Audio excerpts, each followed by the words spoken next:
Number 7, Larry Bird. So here's Larry Bird, top line of the resume. 9-time first-team All-NBA, 1-time second-team All-NBA. He is a 3-time MVP, and those MVPs came in 3 consecutive years. The only person eligible for this list to win 3 MVPs in a row. The only others to do it ever are Wilt and Russell, and those guys are too old for the list. By the way, from his rookie year to 1988, he was top 4 MVP voting all 9 seasons. And the way it went for him was he had 3 straight second-place finishes, followed by 3 straight first-place finishes. So from a 6-year stretch of 81 to 86, not only did his team win the title, 2 of the, from the 1980 finals, how about that? 1980 finals to the end of the 86 season, Larry Bird collected 3 league MVPs, 2 finals MVPs, 3 second-place finishes, and 3 championships. He's 3-time All-Defense. He invented the 50-40-90 club, and he did it twice. And he's one of only 3 guys in the last 50 years to average at least 24 and 10 for his career. The other 2 are Kareem Abdul-Jabbar and Karl Malone. Everyone remembers Larry Bird, the iconic scorer, the first true great deep shooter of any era, because he came into the league around the advent of the three-point line, didn't shoot, 10% as many threes as guys shoot today, but he was the first star player that it was truly a weapon for. What I think younger folks don't understand was an exceptional rebounder, averaging 10 rebounds a game for his career, and one of the greatest passers ever. His court vision was, in the 80s, surpassed only by Magic and Isaiah. That's it. So that's Larry Bird top line resume stuff. Now we will get to the playoffs, as we do with everybody on this list. At this point of the list, we must go year by year by year. So in the playoffs, again, top line, 3-time champ, 2-time finals MVP, 5-time finalist. So let's just start with his rookie season. 1980, his rookie year. To close out his first playoff series ever, 34, 10, and 7 to beat Moses Malone and Houston. That is his first playoff series ever, 34, 10, and 7.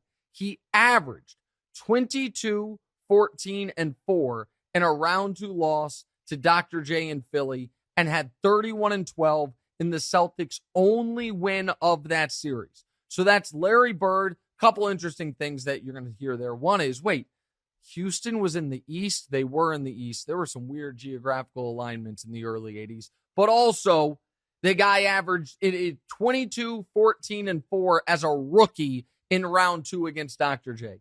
1981, his first championship. How does he get there? We already mentioned guys on this list that were on that team. Kevin McHale, but McHale was barely a contributor on this team. Tiny Nate Archibald was an important contributor on this team, but the best player on this team, without question, was Larry Bird, with respect to Cedric Maxwell, who we'll get to. Well, we won't get to on the list, but was an important part of the finals. 1981, averages 24, 13, and 7 in a round 1 sweep of Chicago. In the Eastern Conference Finals, again, against Philly, the team that knocked him out last year, year 2 Larry Bird averages in the Eastern Conference Finals 27, 13, and 5, avenging the previous year's loss, beating Philly in 7 games. By the way, and this is one of my favorite sliding doors moments in NBA history, they're down 3-1 in that series.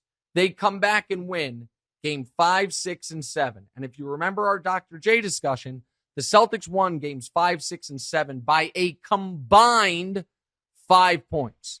They won those games by 2, 1, and 2. If they don't win those games, one of those games, Dr. J probably has an extra ring. Larry maybe only has 2, and he's thought of quite differently. So those were critical moments. He's in year 2. How did they win them? Game 5, Larry Bird had, facing elimination, 32, 11, 5, 3, and 2. Game 6, he had 25, 16, 24, 2-2. And Game 7, 23, 11, 5, 5-2. And then Game 6 of the finals against Moses in Houston with the title on the line had 27, 13, and 5, averaged for the series 15, 15, and 7. Did not win finals MVP. I think that's a pretty questionable one for Larry not to have won it, but he didn't. 1982, Philly got him back. Dr. J was, at this moment, I think, still a better player than Larry Bird. Dr. J was on the downswing and Larry was on the upswing, but still Dr. J got him back. Bird averaged for the series 18 points, 14 rebounds, 7 assists. They lose in 7 in the Eastern Conference Finals. 1983, remember Sidney Moncrief earlier on the list when I said most underrated player of the 80s? He was swept by Sidney Moncrief in Milwaukee in round 2. For the playoffs that year, 21 points, 13 rebounds, 7 assists for the playoff averages. And now we're to the stretch of the 3 straight MVPs. 1984, wins league MVP. For the playoff run as a whole, 28 points, 11 rebounds, 6 assists on 52% shooting. Round 2 against the Knicks and Bernard King, another guy on our list, averages 30, 11, and 7, including the playoff game of his life up to that point. Game 7 against the Knicks in round 2. Larry Bird had 39 points, 12 rebounds, 10 assists. In that series, he scored 35 plus 3 times.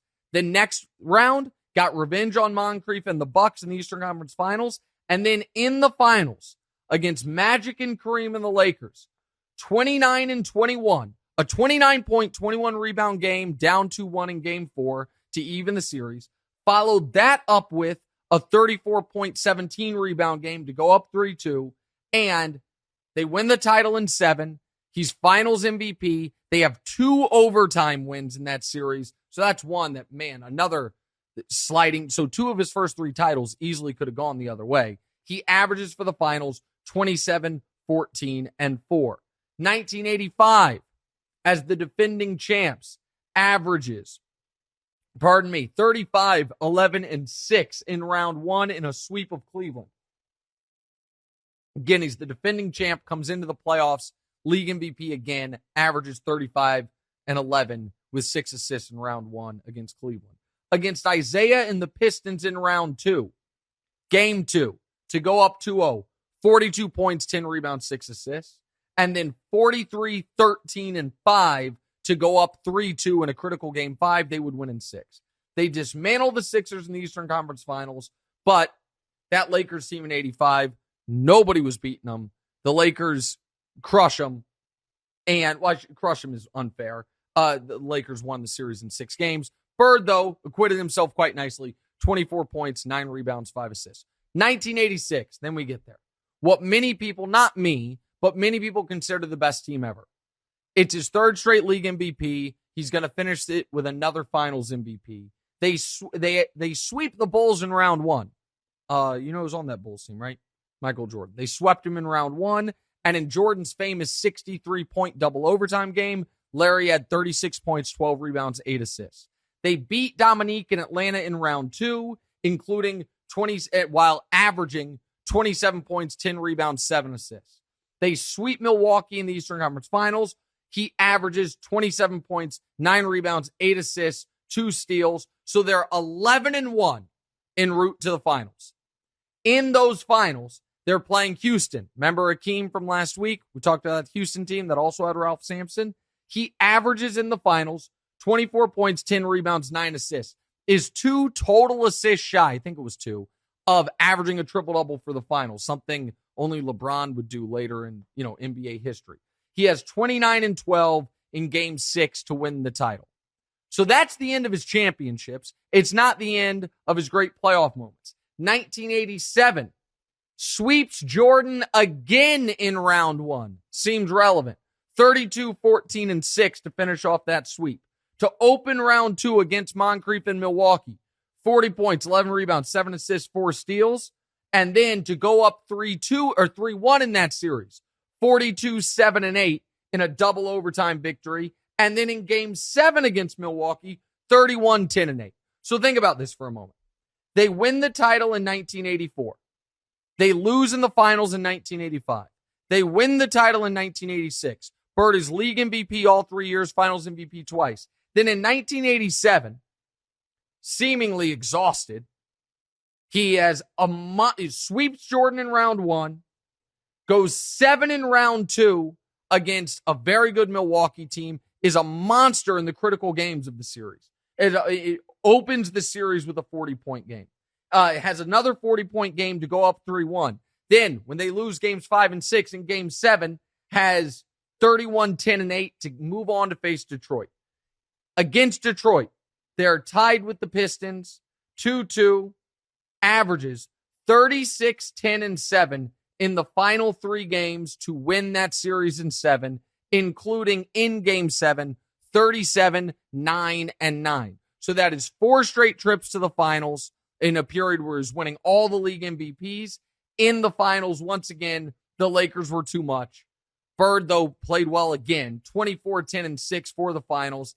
And that's kind of the end of the road for Boston. It's not the end of the road for Bird. Bird has a few other massive moments. 1988, Detroit beats them after that 7-game war with Dominique, including that's the Dominique's most famous game, the Game 7 loss to Larry, where Larry scored 20 in the fourth quarter and they move on. But Detroit was too much for him. And then in 1989, he has bone spurs and back issues, and that's basically the end. So the reason Bird can't be higher is it's really just a 10-year run. But what an unbelievable 10-year run. For his career, 24, 10, and 7 in the playoffs.